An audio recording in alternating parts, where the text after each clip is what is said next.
Our first Unity Day of the year was held on September 26 and had 150 participants, over triple our attendance from last year. The goal of Unity Day is to break down walls between students and for students to be able to bond together. It is an ASB-run program where students from all backgrounds, ethnicities, and beliefs come together to understand how similar we actually are. On October 16, Cosumnes Oaks High School hosted the Sacramento Interleague. Interleague is a multi-school workshop where schools from Truckee to Lodi come to CO to discuss and related topics, which included how to improve advertisements, school community, student recognition, senior events, and lunchtime activities. This Thursday is our second annual Academic Accolades, which is organized to recognize students achieving academic excellence. Students invited to Academic Accolades earned at least a 3.75 GPA, but 912 students are receiving this prestigious award. To help ease seniors' minds as college application season approaches, Cosumnes Oaks has been holding special workshops on late start mornings. Workshops have been open since September 12th and will continue to run until December 19th. These workshops cover topics regarding how to complete UC, CSU, and community college applications, due dates for applications, how to choose a college and a major, and where to find scholarships. Colleges have also been visiting CO to give presentations to junior and senior Wolfpack students on their institutions. Since November 1st, 5 UCs, 5 CSUs, 8 private colleges, and 8 out-of-state public colleges have all come to CO. Cosumnes Oaks also held a financial aid night for senior Wolfpack parents to give them critical insight into the financial aid process for post-secondary programs. A retired speaker from the California Student Aid Commission spoke about the FAFSA and Cal Grant, and a speaker from Los Rios Community Colleges talked about ways to attend a four-year institution after attending community college. The athletic department at Cosumnes Oaks has made an excellent transition into the Delta League. Currently, our boys and girls cross-country teams are in third place. Our girls team is led by last year's state meet qualifier, Natalie Harper.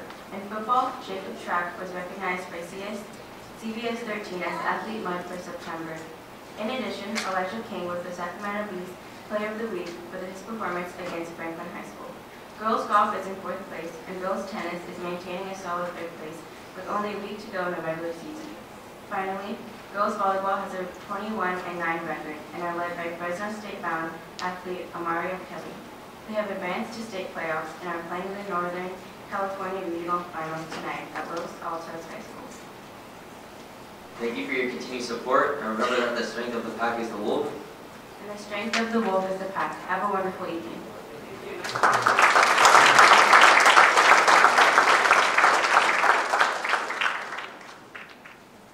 Next up, let's hear from our representatives from Laguna Creek High School.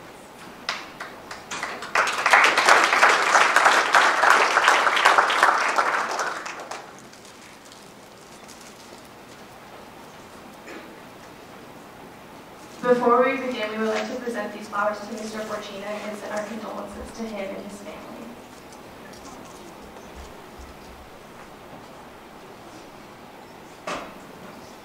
Good evening, President Espinoza, members of the board, Superintendent Hoffman, and Mrs. Avalos. My name is Haley Rankin.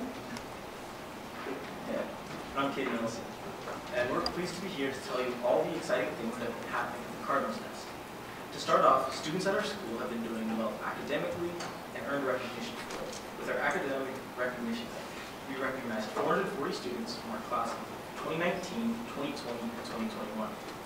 Along with our formal academic awards night, students who attained and surpassed the goal of 3.0 were treated to a barbecue lunch.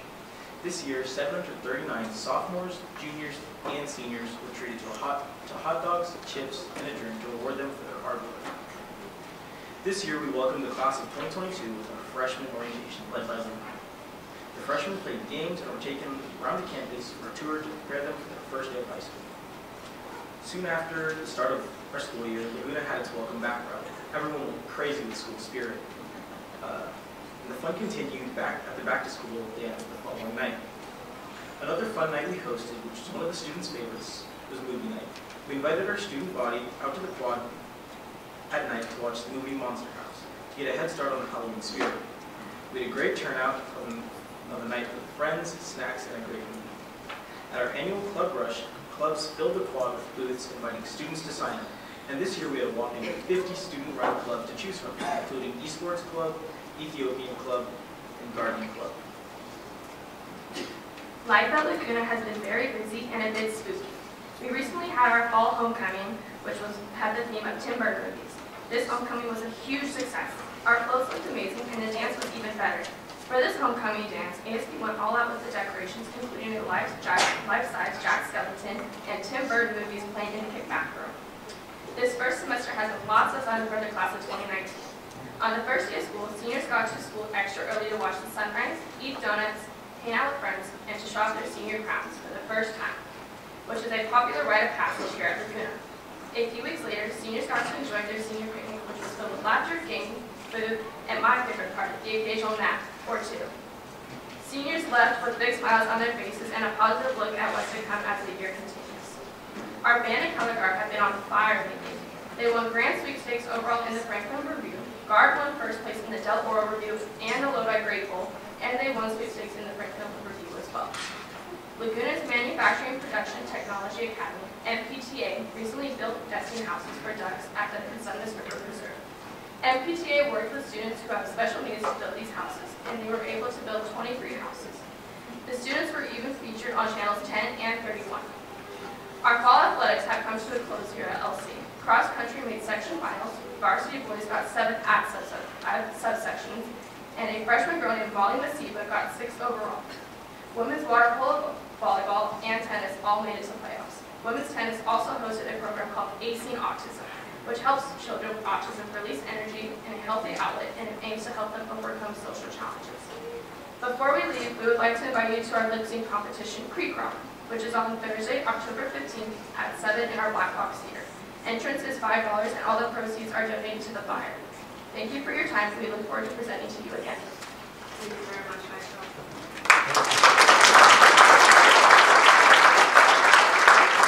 This fall, the theme of the classes is centered around the importance of acorns in the lives of indigenous people of this land. Acorn teachings have included how the acorn was harvested. Come on up. How the acorn was harvested and prepared into food to nourish and sustain the people and animals of this area. The students learned about harvesting acorns through a walking field trip to a local creek, preparing acorns by grinding and leaching them to make a flour, and preparing them into a meal. In addition, the students learned traditional ways to give thanks for the fall acorn bounty and through offerings and song. So please welcome Joshua Hogan, our program educator, Alicia Canning, our program specialist, and the students and families of our Native American education program.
Good evening, President Titus Espinosa, members of the board, Superintendent Hoffman, and Ms. Avalos.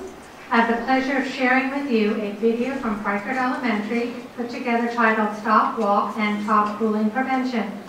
The video was recently selected by the California State Positive Behavior Supports and Intervention, PBIS, Council as its first Oakland Unified School District are being in talks with help create a positive. As a first place recipient in the 2018 video contest, the purpose of the contest was to highlight the work schools are doing to support their PBIS systems. The video was featured in the state PBIS conference. Feickert Student Unity Council, in collaboration with Mrs. Zanetti, the co-coordinator, produced this well-crafted video. The video is part of the work being done at Feickert to support students.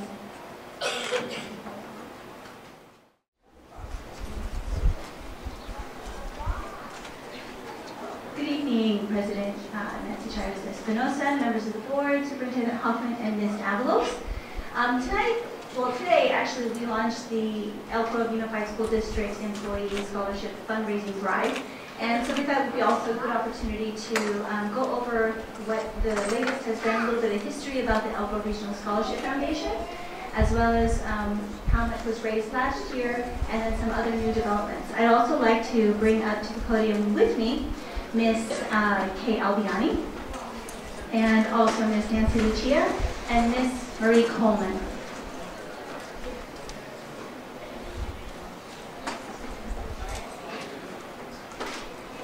So the Elk Grove Regional Scholarship Foundation has 160 years of rich tradition of valuing education. It's been a strong community involvement in public education that dates back to the post-Gold Rush era. And there's always been a commitment to excellence in education, and that has never wavered. So one of the main reasons that hundreds of new families moved to Elk Grove, and now the entire area of the Elk Grove Unified School District, is basically to enroll students in Elk Grove Unified. So with the tradition of creating opportunities for students, back in 1956, one high school, and by 2006, 9 comprehensive high schools, and there have been 4 alternative high schools. So that's how much we've grown in the past roughly more than 50 years. Several people came together concerned for making sure that local students had opportunities for them to be able to go to college and be able to have some of the burdens lifted. And an idea of a locally endowed scholarship blossomed.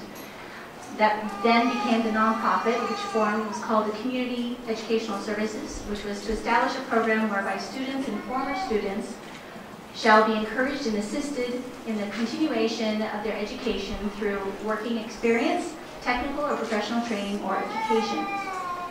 Since that time, roughly 30 years later, 2 scholarship funds were being managed, and the Rotary Club of Elk Grove stepped in to help make sure that the scholarships grew and also to administer the program. By 1987, there was an elected first board of directors for the new foundation. It started with a little over than $10,000. Then by 1990, the whole group was named the Elk Grove Community Foundation, and then in 2012, it was named the Elk Grove Regional Scholarship Foundation, and that's where we are today. So in 2014, up to 149 scholarships were awarded. Oftentimes, those are $1,000 scholarships. Some of them are also in the range of $5,000. And then last year, in 2018, 176 scholarships totaling over $226,000 were awarded to students in the Elk Grove area. This last year, the employees of Elk Grove Unified School District donated more than $10,000, or they raised more than $10,000 for the 2017-18 school year, and the goal was to provide a $1,000 scholarship for each high school. Several former employees have also set up endowments, and employees are focused on preparing students to be college, career, and life ready. And in this year, we've just kicked off the donation drive, which starts basically today, and we look forward to either matching that $10,000 or actually increasing it to make sure we at least get over $10,000. And with me, I have then Ms. Kay Albiani and Ms. Nancy Lucia and Ms. Marie Coleman. They're going to give you a brief overview of Bounty on the Boulevard. Good evening, President Chairs Espinosa, members of the board, Superintendent Hoffman, and Ms. Avalos. Kay, Marie, and I are here to invite you tonight to Bounty on the Boulevard to purchase tickets for Bounty on the Boulevard. Kay is now going to give you a save the date card and a program from last year, and we'll tell you about our inaugural event that occurred last June. We are a group of volunteers, mostly retired educators and community members like Marie here, that work tirelessly through the year to raise funds for our scholarship foundation. We do all the scoring of all the scholarships, lots and lots of things to benefit our students that we just saw here in front of us that may be applying for some of our scholarships. All of our proceeds, as Xanthia said, benefit the students of our community, which supports continuing education through scholarships for students within the district. Our inaugural event, Bounty on the Boulevard, occurred last June. It was our own farm to fork event. So many of you have attended our spotlight events over the years. Last year we became really creative and we took over the Old Town Plaza in Oak Grove, and we sold out 336 tickets, I think by March, for this event. It was a great success. So we're here tonight to encourage you to purchase tickets, not right here tonight. Kay has given you a save the date card that has the date for next year, June 9th, 2019. The phone number on the front of it is my cell number, so one of you maybe can coordinate that with Nancy or with our president or Superintendent Hoffman or Mr. Avalos and contact me. I have my email address on the back of the card too. We're really recycling things from last year. We didn't want to go out and buy new things. We are sharing with you the program from last year so you can see the meal that was presented by all of our local chefs here in Oak Grove. So it's truly a local event, and we hope that you'll be able to attend. We know it's a busy time. We just finished all of the graduations. So we thought we'd come to you early this year and so that you can reserve a ticket. I can tell you I already have 30 retirees administrators that have bought tickets for next year, 3 tables. So we want you to be part of the full meeting to see our event. So with that, we're hoping that you buy those tickets. We have that information. We have lots of local sponsors. We're not calling out all of them yet, but we have 2. We have opportunities for 2 $10,000 sponsorships. They've already been filled by, again, local business people here in Oak Grove. So with that, we encourage you to attend, and we hope we will see you in June. Thank you. Sure, Kate, yes, please, Kate. I just wanted to also encourage, I want to mention that Chet is on the board as well. So if you want to buy a table, you can always talk to Chet too. It's very, very important that we see all of our students have the opportunity to go on to college. We all know how expensive college is, even community college. There's the books and all the other things that go along with it. That's expensive.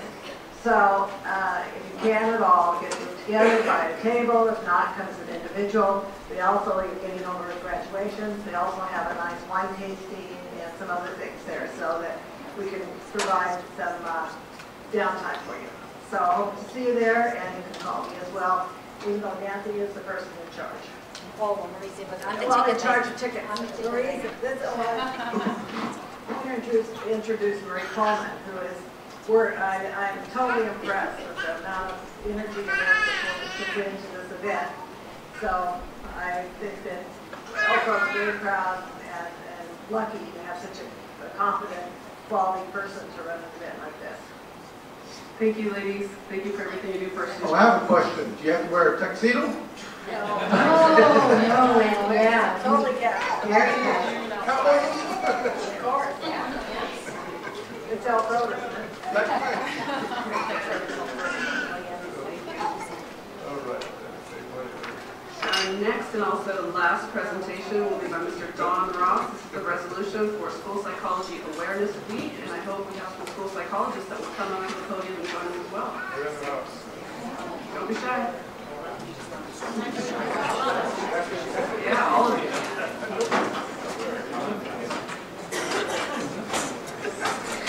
Good evening, President Torres-Espinoza, members of the board, Superintendent Hoffman, and Ms. Avalos.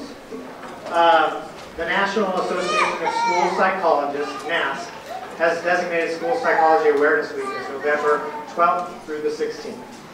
School psychologists are uniquely qualified members of the school teams that support students' ability to learn and teachers' ability to teach. By encouraging and valuing intentional, small, positive efforts, adults and students grow academically, build understanding, create compassion, and become more resilient.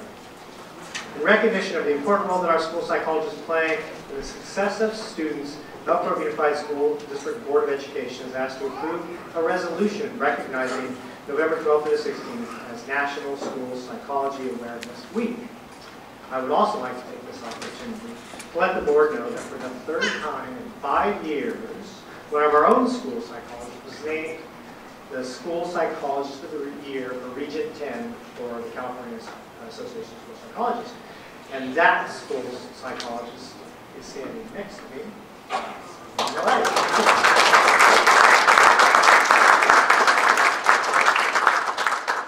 I'd also like the opportunity to invite one of our school psychologists and the current president-elect for the California Association of School Psychologists, Ms. Maureen Schroeder, to say a few words.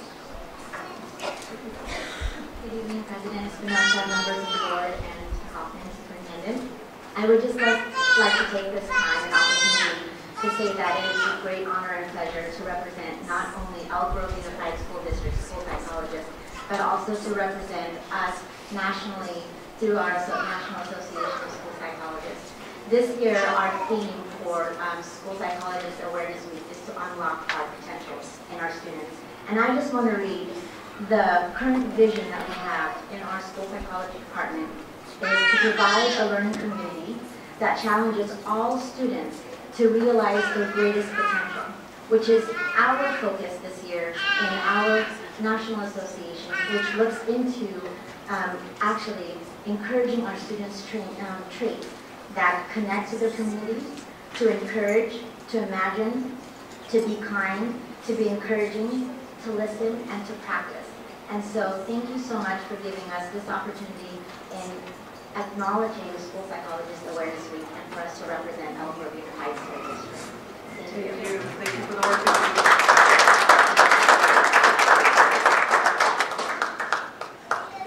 We have public comment.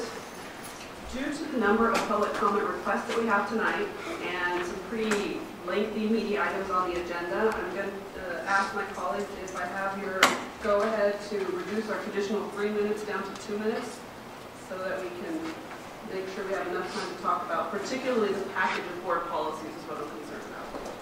Is that good? Okay. Statements for 3 minutes. You're not for it. Do I need to vote on this, or we do? Yeah, I thought so. I think It's a valid mixed opinions. I know. I mean, I'm torn because if there are people with prepared statements, it's rude to cut them off. Well, so I would. So unless if there's some that can adhere to a shorter period, we could just do it as a courtesy ask. Would be my preference, but I want to vote. I think we're kind of split on this. It is up to the president's discretion. It's a tweener, but sure. There's no vote needed on this. There's no vote. We're talking about it. So part of my interest is that I think some of the public comment actually pertains to the issues that are in the board policies, and I'm hoping people will stick around for that discussion. But let's go ahead and stick to our 3 minutes, and hopefully we won't go too much longer than that. First up is Ms. Rebecca Person. And I'm going to ask one thing just so we can get things to move a little bit more slowly. Come on up, Ms. Person. I'm going to announce who is next, and if the person who is following the speaker could move up to the front of the room just so we can get it to move a little faster, I'd appreciate it. So after this person is Keith Person. You can bring that mic down to make sure we hear you.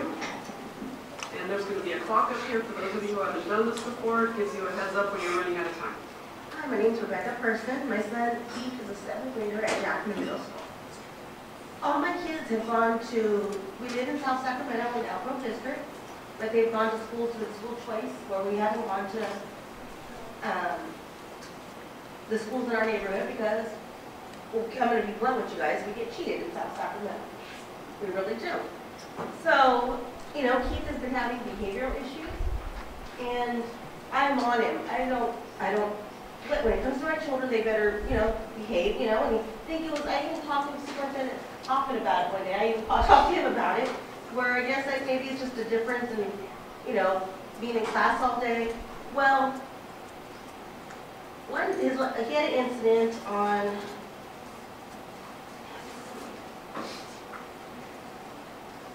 November 5th. And in the incident, the teacher had went outside to speak to a student that was having it, to talk to. And how it goes in class where kids start conversating. So a young lady was showing a picture of her, and it looked like she had braces. He said, "Oh, look like you have braces on." And other kids, I guess, thought it was funny and was egging it on. And somebody said that the girl was ugly as F. Okay? Instantly, the teacher comes in, my son gets pointed as the person of saying. My son is not malicious. He may have things where he has impulses, but he's not mean to people. And so the girl said it was my son. Keith was sent to OCS. And he was arguing with the teacher because he's like, "I didn't say that to her. I didn't say that." So I went into I spoke with, actually happened to be coming because Keith left his PE closed. So I was bringing them anyway. I happened to show up with all this. So the vice principal was there. And I said, "What was the problem? What did Keith say that was so mean?" Well, he should have said about braces. It looked like the girl had braces, so what was wrong with it? I'm surprised she had braces in the picture. She didn't. So when we got the report, in it was stated that Keith has a prior incident. First of all, this is biases used. To me, in my opinion, only person that should have access to his file is admin.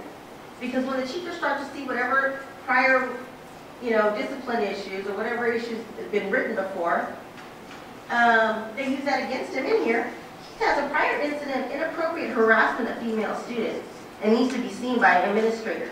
So when she saw that Keith getting in trouble before, she saw that, and she wrote that as a statement of that current situation. And it turned out an investigation was done, and my son did not say anything mean or malicious to the young lady. So, Please wrap up. I don't agree that I only believe that admin should, if not biases, get used against students. And that's what's been happening. That's what happened in this report.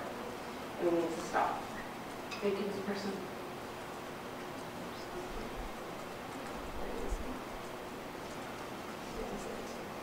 He doesn't want to see back though. Okay? Okay. And also, I only made 6 copies. Okay, so you're Keith, right? Okay. So here's The next up is Lorraine Pryor. She brought up the pregnancy. Thank you, ma'am. After Lorraine, it's going to be Ms. Allegra Taylor.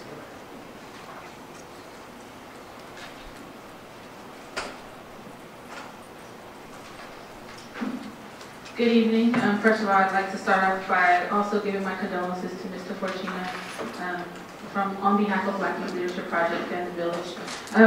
So the last time I was here, since the last time I was here, I've had the opportunity to be on several of your campuses, and not for good reasons. We have issues of teacher targeting over at Sakamoto. We have bullying over at Comstock, which I'm curious about that video because we put a lot of stuff on the kids, but it never talked about what the adult responsibility or what the appropriate response from an adult should be. We also have the alleged sexual assault over at Monterey Trail High School and the misidentification of a student over at Cosumnes Oaks that landed her in juvenile hall. Cosumnes Oaks seems to be a problem campus for you all, and you all still haven't found a way to hold them accountable for what they're not doing. It's been 197 days since I've asked for information from Cosumnes Oaks regarding their discipline, who's being suspended by what teacher to see if we can establish a pattern. I still haven't been provided that information. You all have a responsibility in this because you have allowed lackluster leadership over on that campus, and the campus is running amok, period. You have, I believe in accountability on both sides. So if we're going to hold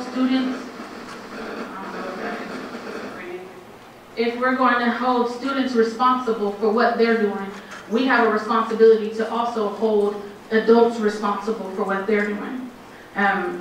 In the Monterey Trail High School situation, there was an investigation done. The young man was cleared on campus, yet there has not been a follow-up statement going out to the community expressing that, and that needs to happen. At Tsukamoto, I had a chance to sit in with one of your teachers over there. She seems to think that because she has experience teaching, that should be enough and nobody should be able to come in and tell her how she can improve her interactions with kids who look like me. As a matter of fact, you know, if we were dealing with a computer and a computer had outdated software, you have one of two choices. Either you update the software or you get rid of the computer. And the problem seems to be nobody wants to hold these adults who are behaving badly accountable. And so moving forward, we're going to continue to have this conversation until something is done about these people that you all continue to employ and the way they tend to interact with kids who look like me. I should not have 6 complaints on my desk. I should not be coming here talking to you about the same things over and over again. You all need to rein in your administrators and your teachers. Thank you. Thank you, Ms. Pryor. Next up, Mr. Lego Taylor. After Ms. Taylor, we're going to hear from Letitia Gilmore. So I brought some paperwork for you guys to have to share these and make copies. Yeah, they're the same. So I only had 2 copies for you guys. You got to share that. That's a little. So since we have been coming here for as long as my colleague stated, you all are aware of the requests that we've made for you. One of the requests that we made for you very early in our time being here was for you all to provide a space for us to speak to black families. We asked you for a Black Family Information Night, and we didn't get that. And for some reason, you all are intimidated, or your whole district is intimidated with having black people come together. So what I provided you is a little bit of education about why it is important for black people to have a space to come together to communicate. I would hope that you all would take the time to read that, to educate yourselves, so that you will open up your minds to provide a space for us to meet with black families in the Elk Grove Unified School District. Just as though you work with your other subgroups. I understand that Elk Grove Unified School District provided space for the LGBTQ community. That's great. We want the same equity invested in black families. You guys provided a space for them, you paid for a forum, you fed them, you provided buses to pick them up, and then you had a follow-up meeting with it. But we can't get one agreement for you all to allow us to go into these schools in your district and have a one-on-one meeting with our community. Why are we asking for that? Because we need to talk to our community on one accord. We don't want to keep talking to individual families after family after family after family. We need to be able to speak to our community. We are demanding that you all take our community, black children's lives are in jeopardy in your district. Yet, you don't want to allow your community who has cleared your background checks, made themselves available to volunteer on campus. You're intimidated with having us on campus. Why? Why is that? It only appears to be one answer to that question to me. Either you don't want us to see something, or you are fearful of what we're going to see. One or the other. I don't know what it is, but with the continuous problems going on at Cosumnes Oaks, with the fights breaking off between black children at Valley High, and who knows how many other schools that we have involved in this, you all need to allow your community, the village, BYLP, and any other black organization that will join us to come in and have a Black Family Information Night. We need a forum, and we're asking you for it. And we've asked you for it before. And now I want to know, what do we need to do to get the forum? Just like y'all did it for the LGBTQ community, we want that same kind of investment in black students, because those are the kids who are in jeopardy in your school. By the way, the complaints that we've received, they're all from black students. Thank you, Ms. Taylor.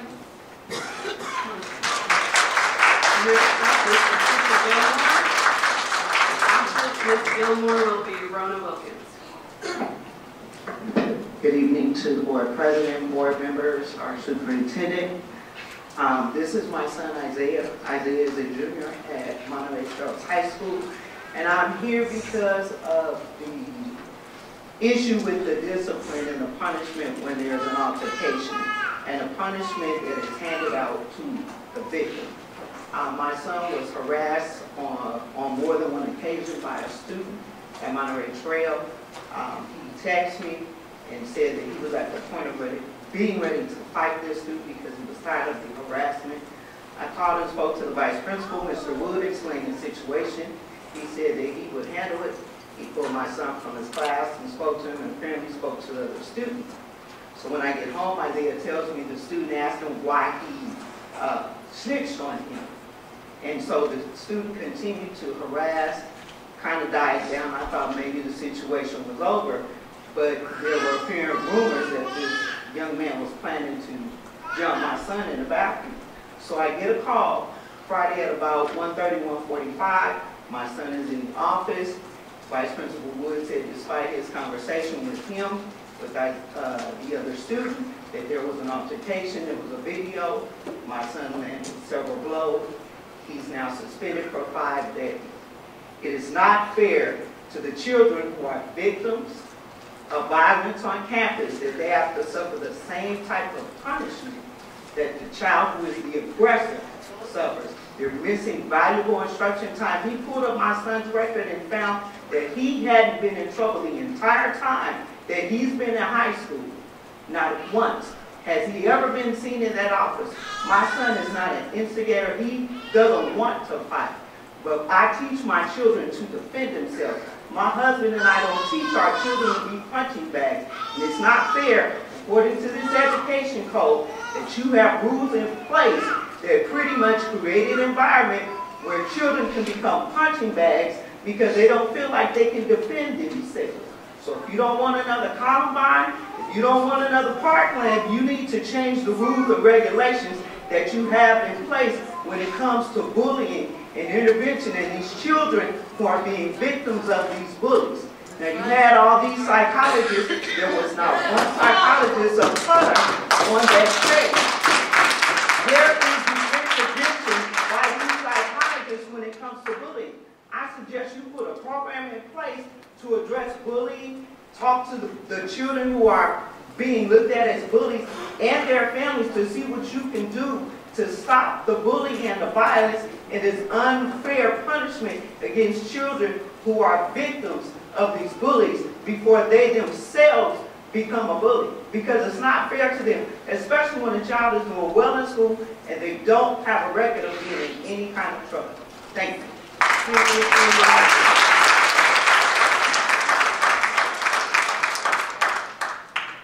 Next up was Rona Wilkins, and following her will be Shalonda Allen.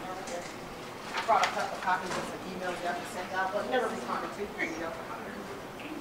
I am here today as a concerned community member and a very frustrated, upset mother. My son attends Barbara Comstock Morris Elementary School. On October 11th, I met with Principal Mooney and Mr. Brown to address some racial slurs. My son was called nigger, black gorilla, a black incredible Hulk, your burnt black skin. This is the same student that was bullied at the end of last year. Nothing happened to that student. This same exact student is also an identified sexual predator. I'm going to say it again. An identified sexual predator on campus with students, and you all are doing absolutely nothing about it. I sent out emails to superintendent, the trustee board of Area 3, Principal Umi. I had the displeasure of talking to Dr. Fazia Cabal, who called me on October 17th to tell me unless a weapon was brought to school or my son was injured, there was nothing that could be done. I think that's bull crap. If you stand by the policy that you all wrote out of your books, policy number 5131.2 and 5145.3, there is absolutely no tolerance for racial slurs. You have one on the wall.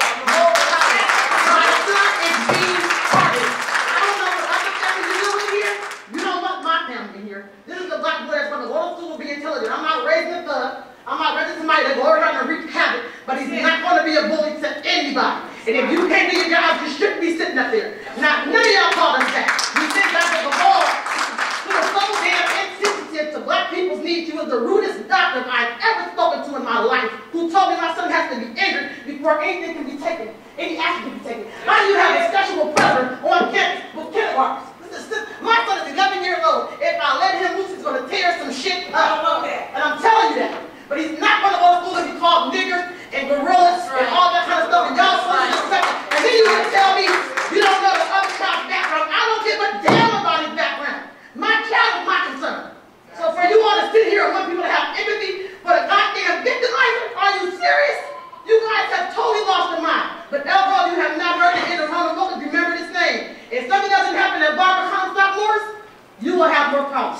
very much.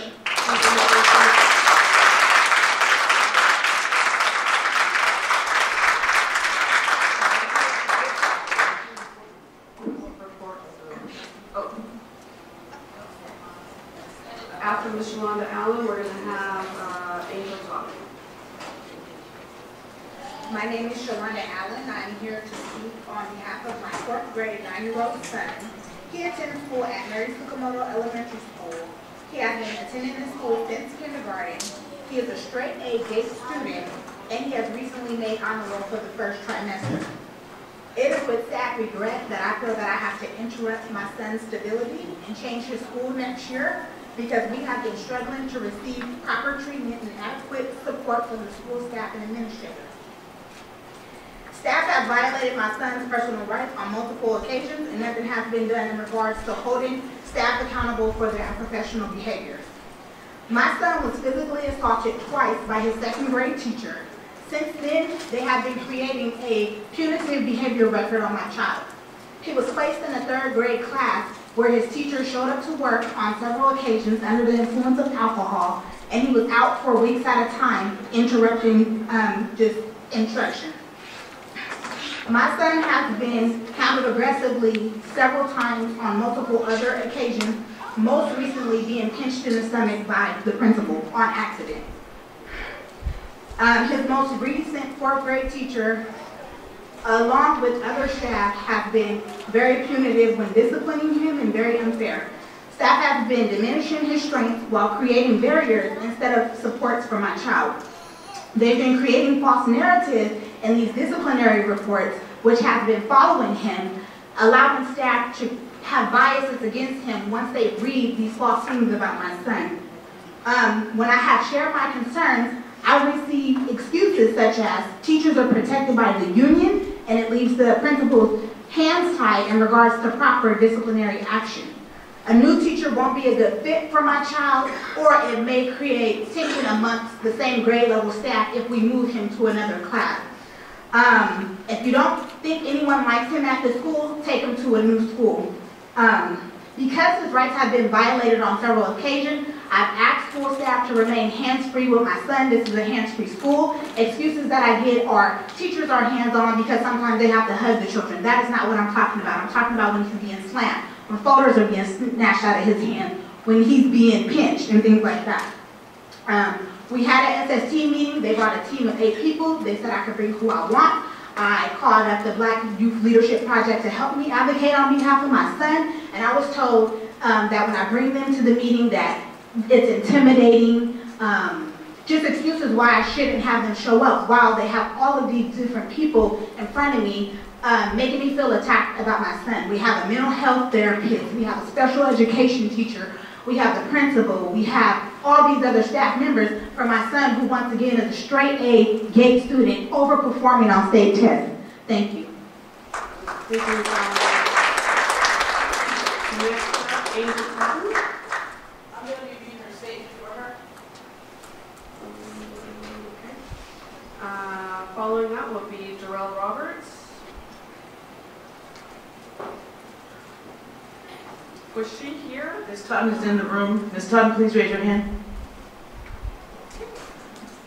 So, with the trauma that goes on in the Black community, you will have parents at times that are not comfortable talking to you. That could be for many reasons. So I'm going to read her statement. This statement is from Angel Totten. I'm an Elk Grove resident, and my older sons attend Cosumnes Oaks. On 9/6/17, I was served document from the Sheriff Department banning me from the high school campus for 1 year after a verbal argument between myself and the cheer coach. The verbal argument was due to the cheer coach confronting an 18-year-old young lady whom I considered a daughter. There was no physical contact. The coach and I just argued. Sheriff Mark Francis served me with speed banning me from the campus, and when he came to my house, he threw the envelope at me and said I couldn't come back to the school because I was ghetto. We tried to get the help from the board and the superintendent by letters. We received no help. It was later that I found out the police report was falsified. I was told numerous times by Melanie Dobson that I could not appeal this notice of trespass, which was inaccurate. My husband and I had to get an attorney, and that is when we learned that the papers served to me by the sheriff were not legal and produced by the sheriff department. Not only was I banned from the campus, my husband was let go from his coaching position. Our character was questioned, which was extremely painful. Our son was murdered just 4 months prior. Our son was a former CO high school student. My husband is a combat veteran of the U.S.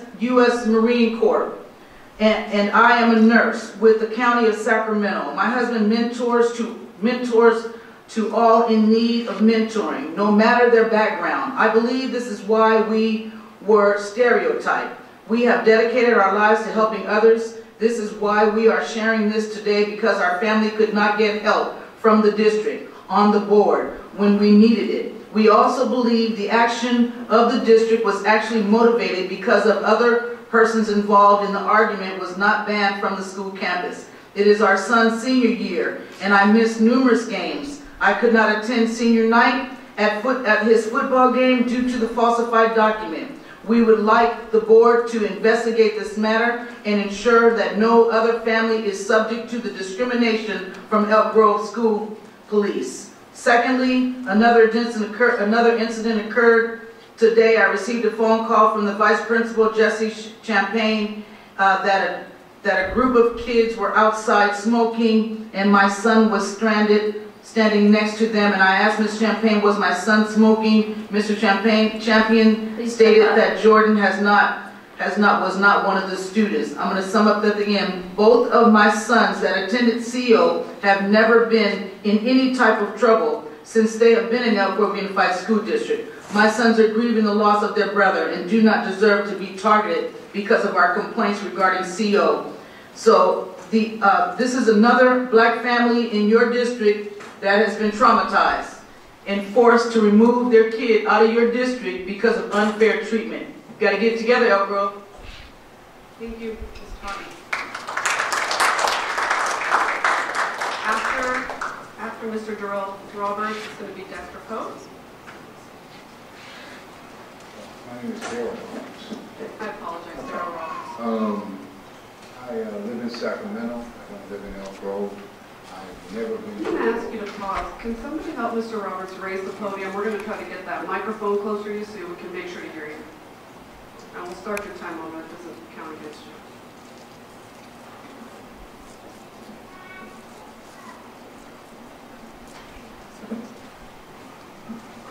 Thank you very much, Madam Chair. Superintendent, it's nice to meet you tonight.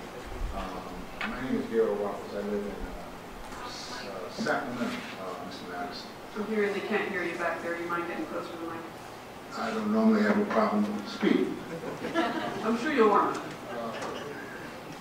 The concerns that I heard before me, positive. Speak correctly. It's whatever it is. Positive. All right. We made a good job.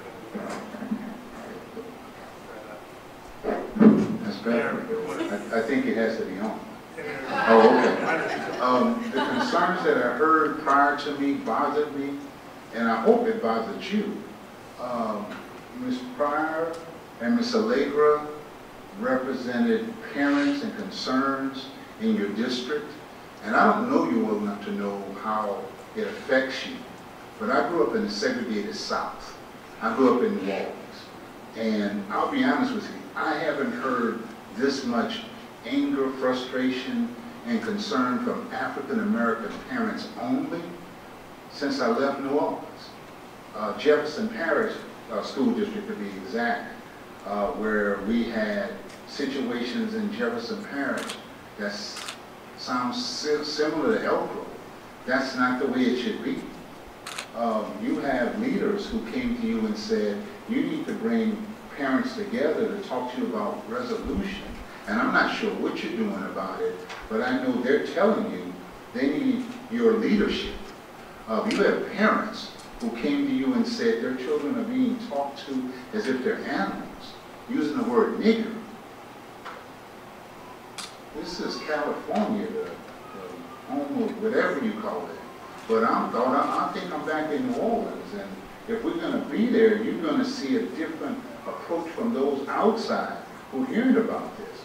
Because those of us who really care had no idea that you guys were going through this. We apologize, because we should have been here sooner. I should have been here sooner. You had a psychology awareness week. And you're talking about trauma of your children, black children, African American children. It's not right. You all have to do something.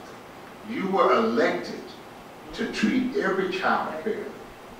I have a friend, Craig Murray, who came here as a superintendent. He's here tonight. And when I heard that he was here today in a letter that you responded to me, Mr. Superintendent, I was like, whoa. You got to do something. You can't make this just a normal meeting. Your actions can no longer be that it's just okay because it's just that 5, 6, 7, 8 parents. There are incidents that occur at your school district on a regular basis that we hear about, and because we have so many other things going on citywide, we're focused there. But trust me, if you all don't do anything about it now, this will be packed. It will be packed. Mr. Madison, my hope is that you will let these people know from the heart how things need to change. Madam Chair, I will tell you, I will do whatever. I didn't even come here for this. I came to talk to you about a senior honor student who was suspended, who may be suspended because she was mistakenly identified in a fight and spent 3 nights in jail. Yes. 3 nights in jail. Please wrap and up, I tell you what, you have to excuse me, and I don't normally go over because that's not my thing. But what you got to understand is, if that was your daughter, Mr. Superintendent, she would not have spent 3 nights in jail, and you and I both know that. There's no way that we should be treating children in that manner. Not at all. It's unacceptable, it's immoral, and it's not, it will not be tolerated again in our county. It won't. I promise you that.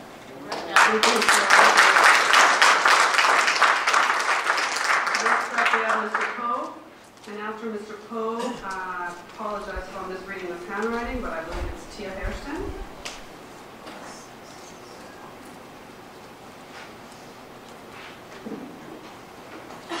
At last month's board meeting, I advised you of illegal activity within this district. What is more important than the basic human safety of your 63,000 students and staff? I told you that unqualified, uncertified people are carrying guns on your campuses. I am a law enforcement officer who worked for the school district for 12 years. I know what I've seen. This district's response, no inquiry, no call, email, or administrative contact, nothing. Not one of these entrusted administrators took actions to get more information. There are 3 possible reasons for this dismissive response. You just don't care? Yes, you care. You don't believe me? Yes, you do. It's because you already know. There was no need to inquire because you already know what's going on. So the only thing I did last month was expose this EGUSD secret. And since 2005, me and my fellow co-workers reported this misuse of law enforcement powers. I have this dated document that proves this district knew. I have photo images and other documentation that proves I'm telling the truth. For years and years, EGUS knew about this business of illegal weapons on campuses. This issue was even disclosed during a recent investigation. Your Associate Superintendent of Human Resources knows that to be true. Even worse, in 2016, you hired this Director of Safety and Security, the same administrator who referred to 5 African-American deputies as a sole patrol, then banned us from working. This district allowed this director to illegally carry his gun on campuses. He confiscated and then later reissued guns to the same unqualified district employees and told them to put those guns in their trunks. Can somebody tell me what's going on here? I will continue to speak about these matters until I've been heard. I will know you are listening when there is acknowledgement, accountability, and corrective action. Anything less are acts of cover-up covering up the truth? Where is the accountability and the checks and balances of such dismissive conduct towards human beings and the law? This bold and blatant racial insensitivity and disregard to California state law must stop. These matters must be escalated to higher authorities outside this district. Some years ago, this type of recklessness was uncovered in another local district. I say those issues have no comparison to what's going on here. This situation is Twin Rivers 2.0. This district has privately shown me how they would treat one person, but you are broadcasting to the world how you're putting our kids' safety in jeopardy. With misconduct like this going on, how do these kids stand a chance? I will see you next month to disclose everything. Mr. Cole, you referenced the document. Is that something you're able to share with us? You said that you had evidence of something? Not at this time. It will be shared. All right, thank you, sir.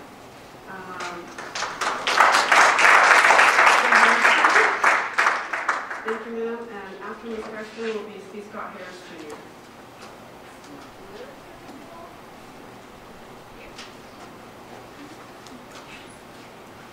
Well, I've been following BYOB, and I'm a member of the village with Sister Allegra. We do a lot of work together with something called Safe Black Space, which is, I think, a lot of what she's trying to express to you guys is that we need safe black spaces for our black youth. But instead of coming in here and repeating everything that they say every time they come in front of you guys over and over again, I wanted to read something to you. But first I want to pose a couple of questions. If we know that our educational institutions are failing young black students at alarming rates, why are we not reforming operations where necessary with urgency? If we know that said failings increase the chances of youth being ushered from schools into prisons, why are we not seeking alternative methods to discipline and punish? So I want to introduce a concept called conspiracies of silence and denial, which seem to provide somewhat an answer or an explanation to these questions that I just posed. We are reluctant to address and tackle paramount issues facing society, choosing instead to actively avoid them. So to quote Zerubbabel 2006, we refuse to acknowledge the presence of things that actually beg for attention, thereby reminding us that conspiracies of silence revolve not around those things largely unnoticeable, but things that we simply overlook. On the contrary, around those highly conspicuous matters, we deliberately try to avoid. So I'm reading all of this to say that I don't think that you all need these type of meetings. I don't think that we need to tell you what the problem is and that we need to keep demanding and begging you to fix them. I think the problems are very, very clear, but in order to maintain the status quo, which is white supremacy, you have to maintain the silence. You can't maintain silence with the village in these schools. That's right. The village, we are your silence breakers. Yes, we will continue to push for black-only spaces and for the allowance of our community servants on campus to affirm our youth's existence, to serve as cultural brokerage between black youth and non-black teachers, administrators, and so forth, and for black students to have visibility of and build authentic relationships with people who look like them and who have similar life experiences as them. We need these black-only spaces for our children to be free to be themselves, free from scrutiny of non-black people who do not understand their plight, where they can be free to express their pain, fear, and anger and have it validated because it's real and it's valid and it's unhealthy to leave it bottled up and unaddressed, especially when our trauma and stress is ongoing. Thank you. Thank you, Ms. Harrison.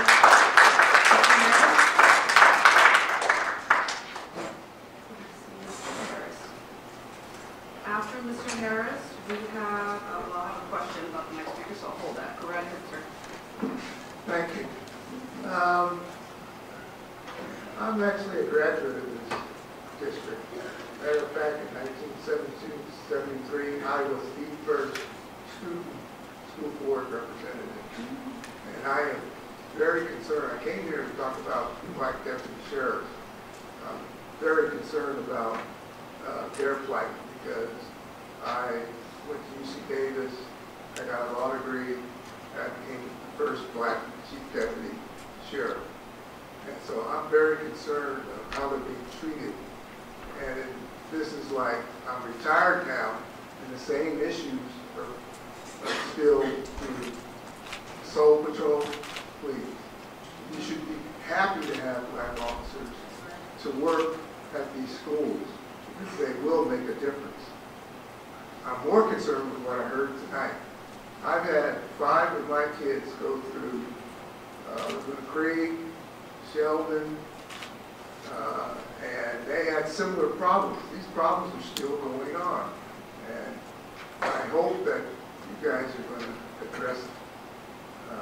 I really do. I will be praying for you. It's not an easy job, but you guys got to step up. Or like Mr. Roberts said, you're going to have different issues.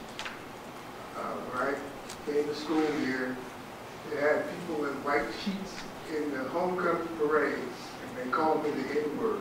You still got students here still being called the N-word. So please step up so things change. Thank you, Mr. Mayor.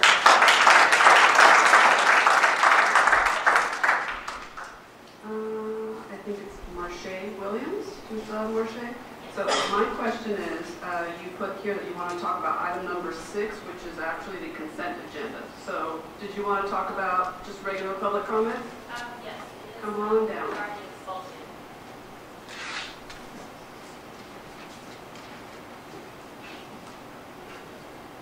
Williams. Did I pronounce your first name right? Yes, you did.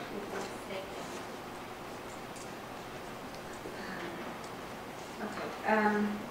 My name is Marcia Williams, and I'd like to publicly speak about the upcoming expulsion that's been handed down from Cosumnes Oaks High School. My daughter, Gianna Williams, her case is yet to come from the board, but it's going to be scheduled soon. But I was hoping that you guys could give me some support on this issue. I sought support from the school's Vice Principal, Jesse Champion, the morning of November 1st, 2018. I informed him that my daughter needed support regarding an incident that happened the night before on Halloween.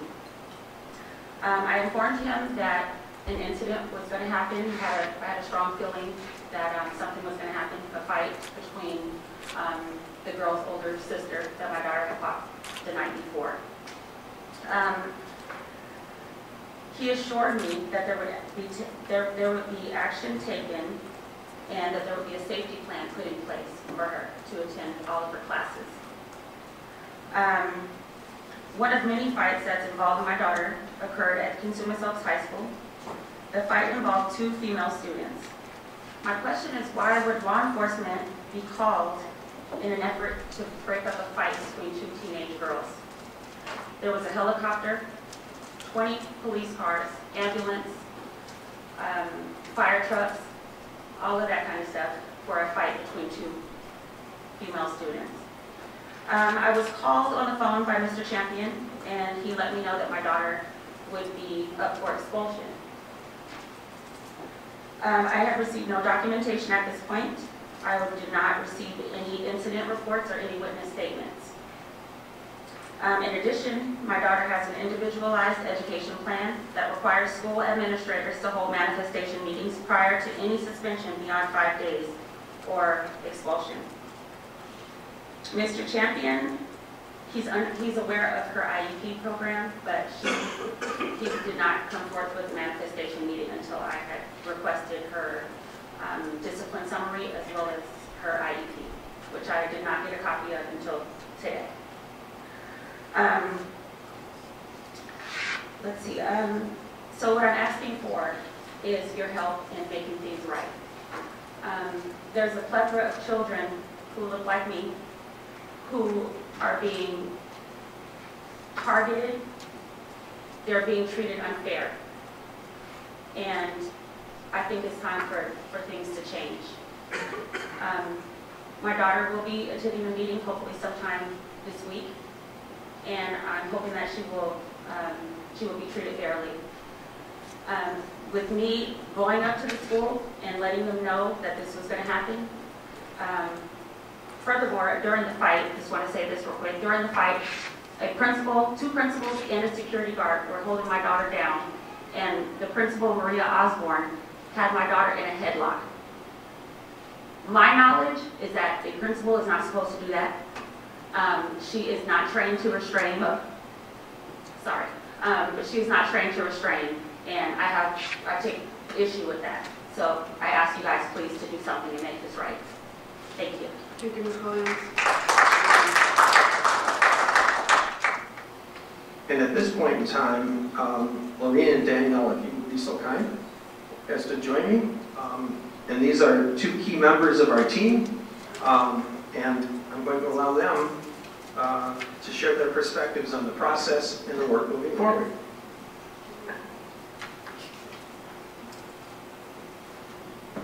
Do we need to bring that podium down for their comfort? Yeah. Hi, my name is Danielle Lawrence, and I am a parent of 3 daughters in Elk Grove Unified School District. I have 2 students at Laguna Creek and 1 at Cinder Ranch Elementary. I joined this work group for a specific reason. Not only do my children live in this district, the policies that we're able to touch directly affect them, but I do this work for a living. I do partnerships with a nonprofit, and I oversee a Black Child Legacy program in Sacramento County, as well as I work with San Juan Unified School District. And so, as you can imagine, these are the very same conversations I'm having up north. In fact, tomorrow I have a meeting regarding a black doll hanging in Del Campo High School. So, when this opportunity came about, I jumped on it. You know, I will volunteer my time any time that is necessary to build equity for our students of color. What I will say is that the very first meeting, I was there to observe, to see, you know, what is the district really talking about. I was impressed by the way Mr. Cerruti handled the group. It was not an easy group to deal with. That first meeting was definitely direct. It was vocal, and we wanted to see some true change. Based on the way in which he handled it, I said, okay, I can join this group. Having access to actually change and affect policy by a district as a community member is amazing. Like I said, I have worked with districts, and they want you to work with programs. They want you to come in and work with the families and be a buffer. But true change happens when you change and address the policies that negatively affect students of color. And the fact that Elk Grove Unified is able to allow me to come in and affect policy, that's why I'm committed for the long haul. When policies are changed, that's where we will see, hopefully, a decrease in disproportionality. I'm disappointed that this wasn't higher up on the agenda because we had a lot of community people that needed to hear this. In hearing what they were saying, this is very much needed. And I would challenge you, the board, to ensure that you continue to allow transparency to happen with your board and with your policies, and you allow us to attack those policies and really hold administration and staff accountable, and that accountability is still addressed. So one of the things Mr. Cerruti talked about was at the end of that, we did agree to continue meeting.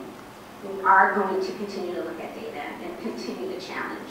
I also want to commend Elk Grove Unified for, as you can see, we got some people who are vocal at best about the problems of this district at the table. It shows that you're not scared to have the conversation, and it shows that you're committed to this true change. We're not an easy group to deal with. We're going to push back. We extended meeting after meeting. What I will say is people were heard, and we had a consensus before we moved on. And that was something that impressed me. So I just thank you, Mr. Cerruti, for your leadership. I think the team, we hash out everything from scenario to scenario, and I think that it's a start. But where there's smoke, there's fire.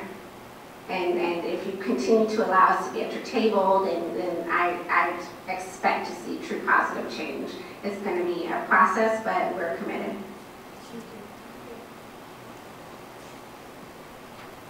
So I came in on the vocal end of it. So I came addressing several problems that have been going on in the district, and I think that by being consistent and by showing up and actually putting these problems on the line, there had to be something done. There has to be a working relationship between community and your district. It's essential to the production that our kids are going to be able to have on your campuses. The level of problems that you heard tonight, we hear that every day, several times a day, and you need to hear it too. The process that we undertook with Mr. Cerruti and the other folks, Dr. Graywall and Craig, and we got to develop relationships. They call me the critical friend. I guess I'll take that. But we got to, so when we first came, there was an issue that I was having with your SROs on campuses, and Lieutenant Haynes and I are like BFFs now. Right? Because I'm always asking him now, see, I don't have to come to y'all, I just go straight to him. And so by developing relationships, people get to know basically your heart and where your values line up. And so I don't think that it was a situation where folks were assuming that I was just coming in to agitate or to be an adversary. I came in as a teammate. And together, this work with the community and the administrative team, we were able to get some positive things happening.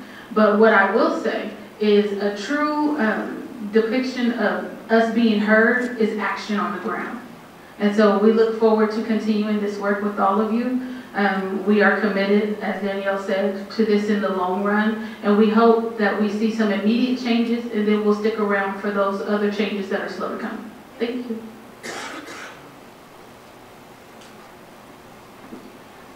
Thank you very much to both of those folks, and they're great representatives of the dynamic nature of the group. And I would absolutely say that the idea of being critical partners, we need to be critical partners of each other, because what was happening is in the development of these documents that I shared with the group. So I'm an experienced educator, and I'm not saying that because I'm never the smartest person in the room, but I could have gone off and felt, okay, I can develop these documents and work with legal. And there is no question that when they came back to the group, and when we would hear from site administrators, and we would hear from parents, and we would hear from advocates, and we would come back into cabinet, that work, and I know I shared with the board several months back that this was the date that these were going to be brought to you. And there were times, and I was telling the group, as we were going late night after night, but there was no way I was going to cut off the meaningful conversation and the dialogue and the development of those relationships. And I'll just say on a personal level, I have utmost respect and trust in every single person that's in that room, and not a single one of us is satisfied. Elk Grove is a very successful district, but it's not successful for every one of its kids. And we talk over and over again, every student learning in every classroom, every subject, every day, and we have not reached that. We have yet to realize a learning vision and having all kids' college, career, and life ready. And we have disproportionality that exists. And we've got to attack it, we've got to attack it hard, and we can't do it alone. And in fact, the last meeting, it was Lorene sitting right next to me who said, it's too complicated for us to be doing it alone. We have to do it together, and I could not agree more. And so with that, I'll I'll take any questions that the board has, and then following that, I'll respectfully ask for your approval of these documents. Before we take questions from colleagues, we do have a public comment request on this. So, Ms. Murphy, if you care to join us.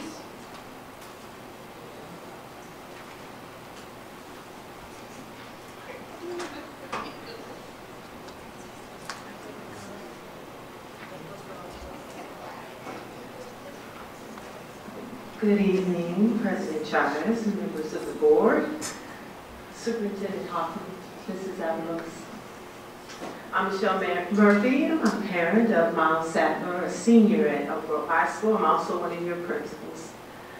I spoke to you exactly a year ago today about this policy, and I'm actually here to thank you. I also wish this item had been higher up on the agenda to calm some of the anger that is in the community.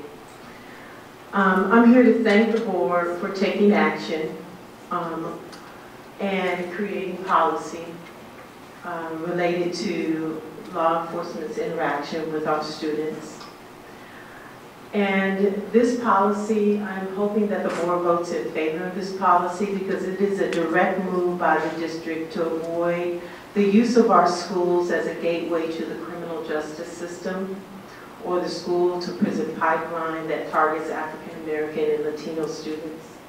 My hope is the board will vote to approve BP 5144.3, which explicitly divides the role of the administrator in law enforcement, identifies school administrators and not SROs as the investigators of school discipline matters, directs the administrators to contact parents if they choose to use law enforcement, creates a plan to collect and report data on law enforcement and student interaction with the board, requires administrators to use law enforcement in compliance with the guidelines of California Ed Code. Professional development is needed to execute the plan. As an administrator in the district, I'm aware that this is underway. My hope is that professional development for administrators will not shy away from the real conversation we need to have about implicit bias and oppressive school practices. Direct work needs to happen with administrators that addresses concerns about racism that will calm the community. I've worked in this district since 2000. We are beyond capable of resolving these issues. I thank the board for hearing my concerns, specifically Mr. Madison and Mr. Fortuna, who met with me last year to inquire about my son. And a heartfelt thank you to Mrs. Singh Allen for recognizing the precarious position I was in as an employee and a parent needing to advocate for my child and consistently affirming me and my value to the district. I'll be forever grateful to you for that. I also thank Superintendent Hoffman, Mr. Cerruti, and David Riley for their continued support of me as an administrator. Thank you. Thank you. Thank you. That was a lot of information to take in. A lot of I'm going to have to fill out my card on this one. Yes, ma'am. I must say it was a true honor working with Mr. Cerruti and the rest of the team. To be in a setting, having a seat at the table, where when you're talking and somebody's really listening, it makes a big difference. To hear our concerns, to allow us to express them and to allow us to communicate back and forth until there is an understanding as to why. Even down to the point to where vocabulary, terminology, and how we speak, the words we use when speaking and addressing our children, they hurt us. Mr. Cerruti, he's a great leader. You guys got a gift there. To share that space with my colleague, Maureen, and the rest of the villagers that participated, Ms. Carol, the others that came to the table from the community, made us feel as though the district was welcoming our voices. And it made us feel as though you are making an effort to make these necessary changes. We know that this is just the beginning, but we believe that having that invitation for a permanent seat at the table to help work through this process is just how we do it in the village, because we all encompass the village. Everybody has a role to play, and as long as we understand the mutual respect, we're trying to work through these differences, I think it's a good thing. So I'm glad that I was asked to be a part of that table. I look forward to working with Mr. Cerruti and his team in the future, and I'm excited about the changes that's going to occur in Elk Grove Unified School District as a result of our consistency, because we are definitely here for the long haul.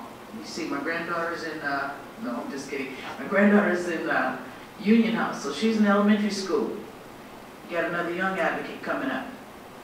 I look forward to the progress and the changes that we're going to see in the district, and we look forward to you all allowing the community to help implement these changes so that we can see the results in our black youth and our black children in Elk Grove Unified School District. So thank you. Thank you, Mr. I'm going to ask if, is that the conclusion of your presentation, sir? Yes, ma'am. Okay, didn't want to cut you off there. I'm going to ask my colleagues who served on the board subcommittee to make their remarks first, while we give our other colleagues on the board a little bit of time to absorb what they've heard. I'll start over here, Mr. Madison. Thank you, Madam Chair. I certainly don't have a lot of questions. I want to thank Mrs. Cerruti for your guidance and all the team members that participated in this. And I think for the amount of time that all this took place is pretty amazing to me. How folks got together from the community and came out and had courageous conversations. And there's times where things are said, you don't take them personally, but you listen and you try to get to a good place. So I'm very thankful. I want to thank all the team members that participated in this. That's one of the board subcommittees, and I saw the work that y'all had done, and it really paid dividends in my life. I've gone over a lot of the ARs, and it's very detailed. It's going to change. This isn't the end of this type of work. It's going to be ongoing. I also just want to take time out to just thank Mrs. Murphy, for her diligence, that what her son went through, and she had solutions. She came to the table, and no other school district around had board policies about law enforcement or administrators. So, Ms. Murphy, I want to thank you for that, for your candor and leading the way, because I think you were the courageous hero of bringing this forward, not only for your son, but future children coming through the district, specifically African Americans. And I think we're going to head towards the right direction right now. And it's not going to end yet, because rules, regulations, or penal codes, they all change. But again, I just want to thank everybody for that. I don't have any questions, and I'm certainly going to vote for it. Thank you, sir. Dr. Martinez. I again want to echo the same comments. I wasn't able to attend our subcommittee this last time, but I did reach out to Superintendent Hoffman to get the thorough information. As a board member, sometimes I wear many hats, and so I get called to different duties, but I knew how critical this work was and where it stemmed from our community and the feedback we got from them. And for me, sometimes in hearing the comments, I think it's crucial too, because as a leader, we're always looking for transformation. Status quo sometimes is not enough, and sometimes we have to make a transformation in order to change, and sometimes people fear change, right? The fear of the unknown. And when I look to our history sometimes, and the journey that my elders walked before me, always look at 3 forms of life. We look to our past, our now in the moment, and our present. And I think this board policy encompasses each of those facets, because from the past we can learn. Currently now we do the work, and then to the future of what we can do to reach out to future generations of all children and our entire community. And I say that because that's our heart work, right? Coming from the heart. And so when I hear the community speak and how engaged they were, I'm happy to hear that feedback. And I'm happy to hear that team members sat amongst each other and they didn't know each other, but they got to learn about each other, and they got to learn with the intent of how we can better serve our community and our students, because that's so crucial. And so I appreciate all the feedback we received on the board policy, and I know it was hard work, months, weeks. You know, I think the initial meeting we all did meet in the subcommittee. Initially, we had a lot of questions because we're like, when is this feedback gonna come? Not till November, and then school's gonna already be in session. And you know, I think that was some of the array that was in the community initially. And to see where it's at now in the different phases, how we're gonna continue to roll out this plan is so crucial. And so I thank you, and I thank all the members that were a part of this in the committee, because it is so crucial in the work that we have said, the footprints we still have to lay out. I think, in the times ahead. So I appreciate everybody's feedback tonight. I'm going to start, Mr. Fortuna, do you have any comments, questions? Thank you.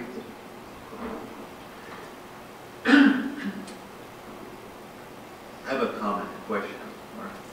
My question is based on the discussions that have been occurring now for really over a year. And explanations that were provided regarding the suspension and expulsion data. My question is, as those future annual reports are provided, will they be expanded to include data that will be reflective of the changes we're hoping to occur? So, in short, yes. In terms of the data reports, one of the things that we'll look at is, so what data and what type of data and how have we reported it in the past? And is it the best data, and is it delivered in the best way? We've been pretty comprehensive in terms of the data. But I believe, and if I'm not getting at your point, Mr. Fortuna, I'm certain you'll let me know. Where that data is outcome data, so suspension and expulsion data, that's the end data. So there's other things when we present, we'll be wanting to provide information. And again, I haven't worked with the superintendent and what's the best time of the year, and is it once a year? How do we do that in terms of providing it for the board and our community? But the question is, why are we getting the data that we're getting? That's the crucial question. And it could be if we're seeing positive results, so why are we getting those positive results? And if we're guessing and we don't know, that's not necessarily a good thing, because we want to be able to replicate what it is that we're doing. And so what we'll be doing is accompanying that data with programmatic and action-specific data to talk about our PBIS program, how we evaluate it, and what's the level of implementation at those schools. And we have schools with high levels of implementation. Are we seeing disproportionality decline and disappear? That's what we would hope. And so it's that packaging of both the outcome and the output data that we'll be working on and looking at the best way to present that to the board and our community. I hope I answered your question, sir. Right on. And you know, we've talked about this subject before, because I mean, outcome data is important, but outcome data doesn't tell you anything. Doesn't give you can't determine cause. And what you're focusing on is really the meat of the why. And so that part's terrific. And the other thing is just kind of a comment, I suppose, and it centers around change, certainly, but successive change to me on the one hand, as we look at taking a little bit different approach or direction, is in the quality of the staff development on one hand, and the holding people accountable on the other hand. Because without both of those elements, what you have is a lot of words on a piece of paper. And so I know that this is being taken very seriously. So I look forward to the changes that will be certainly put forth by Christine and your team in a form that is readily understandable by everyone. So thank you, Mark. Thank you, sir. First of all, thank you. Congratulations. As I have continued my education and learning on educational equity, it's very hard to pinpoint. There's no checklist of the 6 things we can do, but on every single list it starts with board policy. And I think it talks about being at the top, and I hope that every teacher hears that this is our statement, this is our belief, these are our children, and we want them all to learn.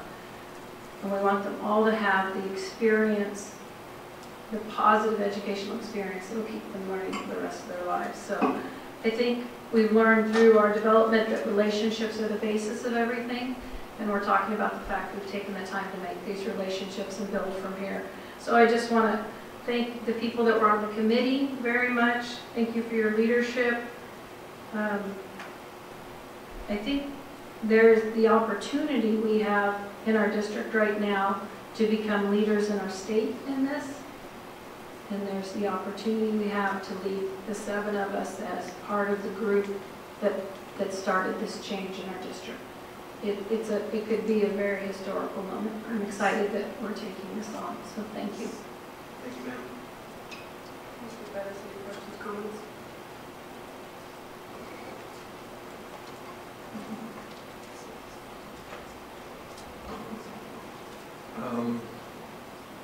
Thank you very much, and your committee members, for this report. I'm going to take this serious, but also personal. When the community comes up to me, to the board, and tells me all these horrific incidents and hate crime, and they tell us, or explain to us, what are you doing? You're responsible. I take that very seriously. And I, like our superintendent, he takes it very seriously. He tells us he can't sleep at night sometimes on some particular issues when he goes home. I'm the same way. We heard a lot of things, especially hate, what's happening in our community. And I know this hate issue is happening national. And there's a report going on right now. The last 3 years, it's going higher and higher. The rate of hate crimes in the United States and California is going higher and higher. And so, how do we deal with that issue in the school environment? That's the question that I like to see this committee, and how much the budget do we put in that directions? How much are we putting in for school climate, for this issue? How much of our LCFF funding, federal, state dollars, go to this issue? And training, we're doing training, but yet, and I kind of think that, like one of our presenters came to the podium there, I think he was saying it's coming from the community. There's some people out in our community, our haters, they live by that style of life, with that white robe.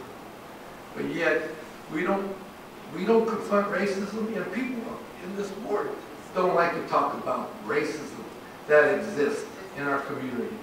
It's sad. I try to do that, I get shot down.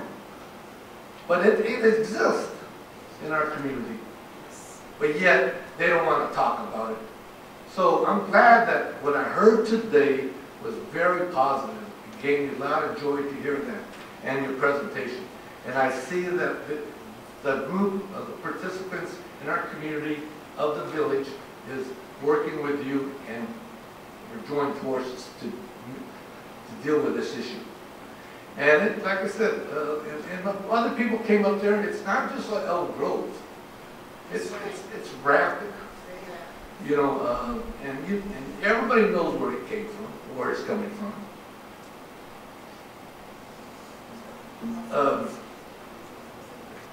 One of the concerns I have is regarding student support you have there, but I'd like to know how we are going to give our student support on page.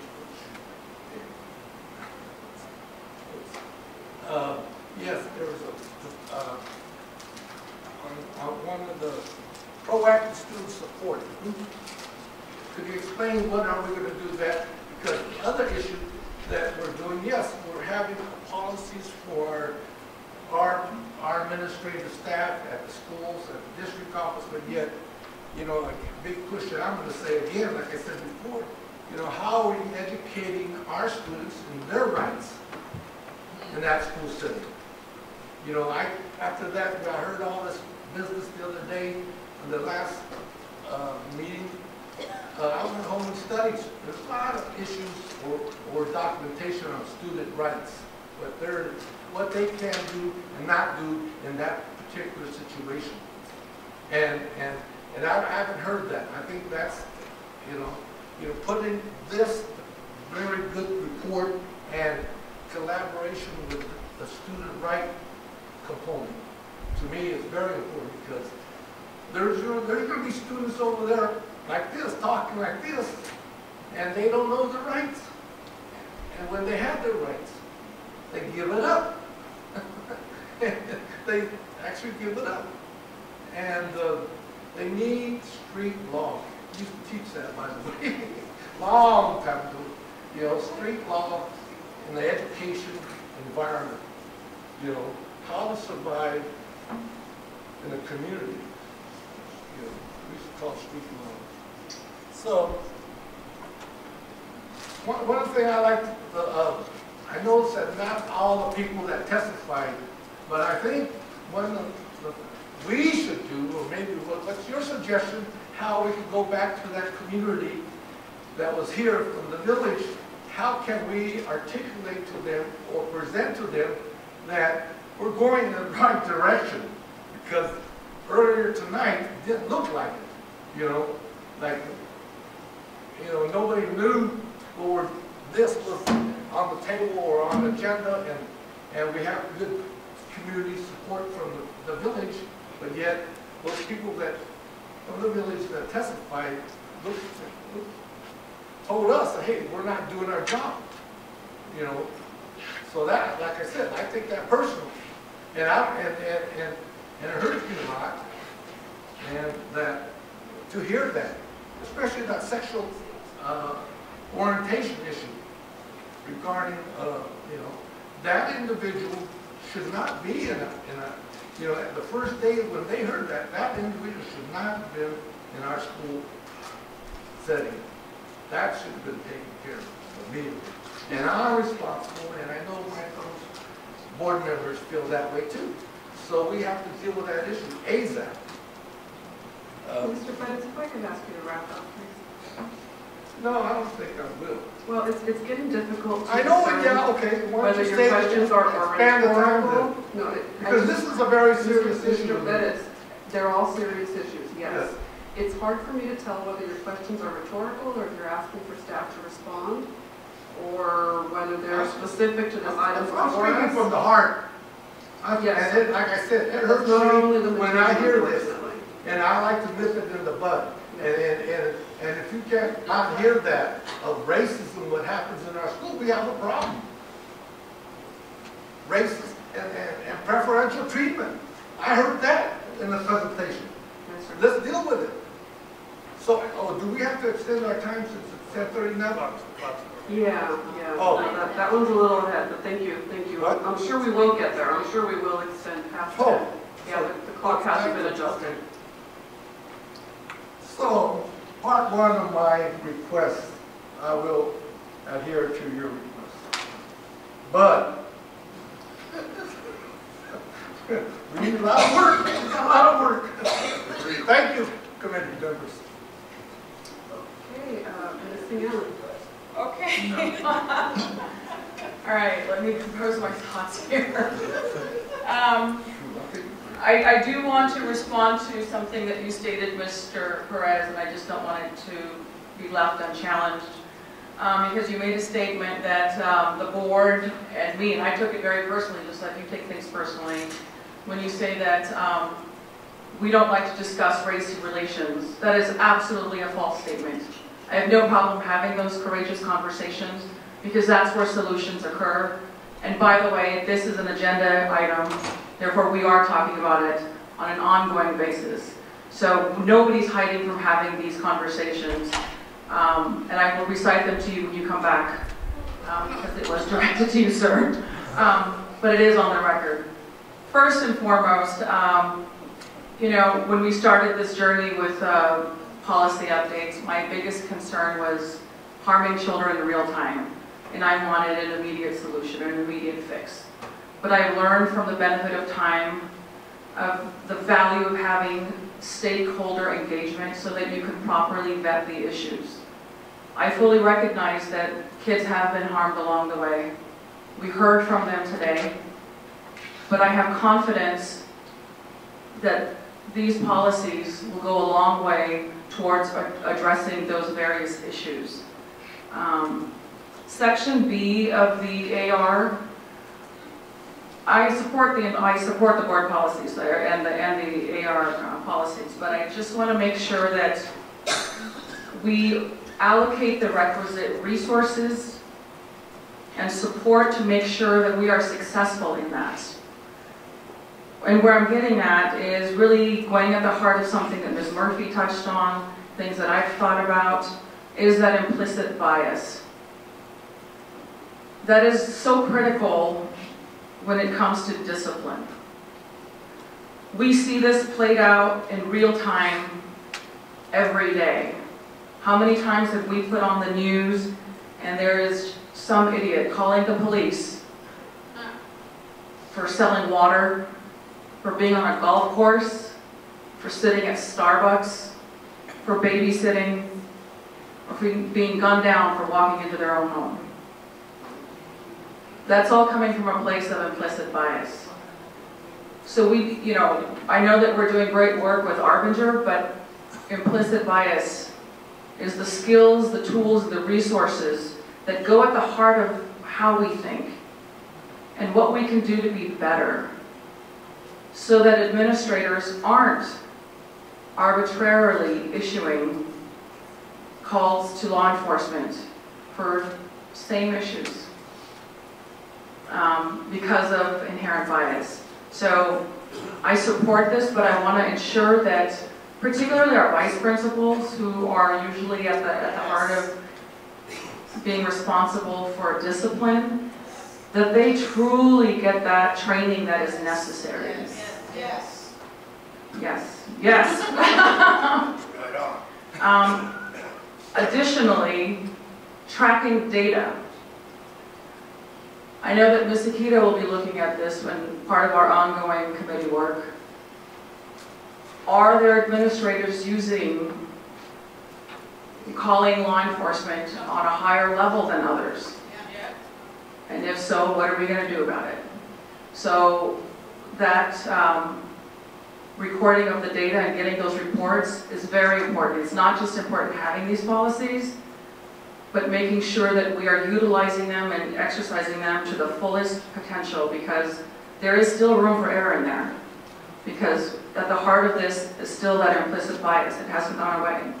We've just put into writing some great policies, but we need to get to that mindset and that heart. That's going to be a guiding principle. Ms. Murphy, I have the utmost respect for you.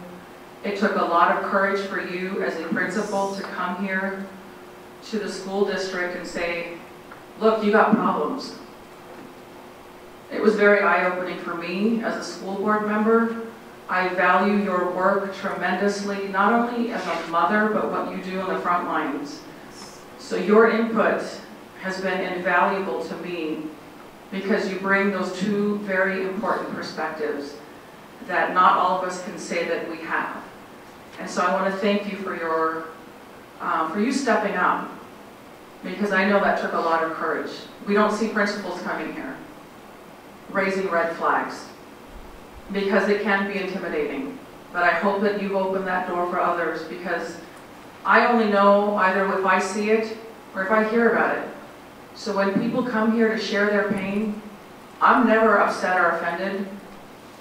It is a platform for them to share their concerns. People are hurting in real time. We have to listen to them. Otherwise, things really escalate. So I'm proud that people come, and we need to keep encouraging that, no matter how ugly it gets. We all signed up to be here as leaders. Leadership is not meant to be easy. We have an obligation. And then to the village, thank you for your persistence, your tenacity, and your consistency in showing up. Your comments for this particular agenda item, as well as in your public comments, they're very important for us as a school board to hear. And I love, it's not only hearing some of the, the things that we aren't doing enough on, but when you come here and say, this is what you're doing right, that is encouraging, because that gives us support to continue going down this road of collaboration. You're seeing the value in it. We all believe in collaboration, particularly for my diverse group, because then we are a better district. This should never be something that the board dictates out, or that staff tells the board to adopt. Without true stakeholder engagement, it is not something that I as a board member could ever support on any policy. So I want to thank all of you for consistently showing up. And sometimes it's tough to hear what's said, but that's okay. That's how we get better. I'm looking forward to seeing this implemented and fully realized. And then I'm again going to some of the words that Mr. Forcina said. This can't be just words on paper. This is about action. This is about seeing these policies realized to their fullest potential, and us as a board supporting and providing the requisite resources. That comes in the way of training, implicit bias training when that need arises. This will only be as successful as what we put back into it. So I want to thank everybody for their invaluable input. I am looking forward to passing these resolutions and moving forward. And thank you again for the ongoing work, because that is where our accountability will take place. I'm hoping of what's working, what's not working, and what can we do to be better. So thank you, everyone.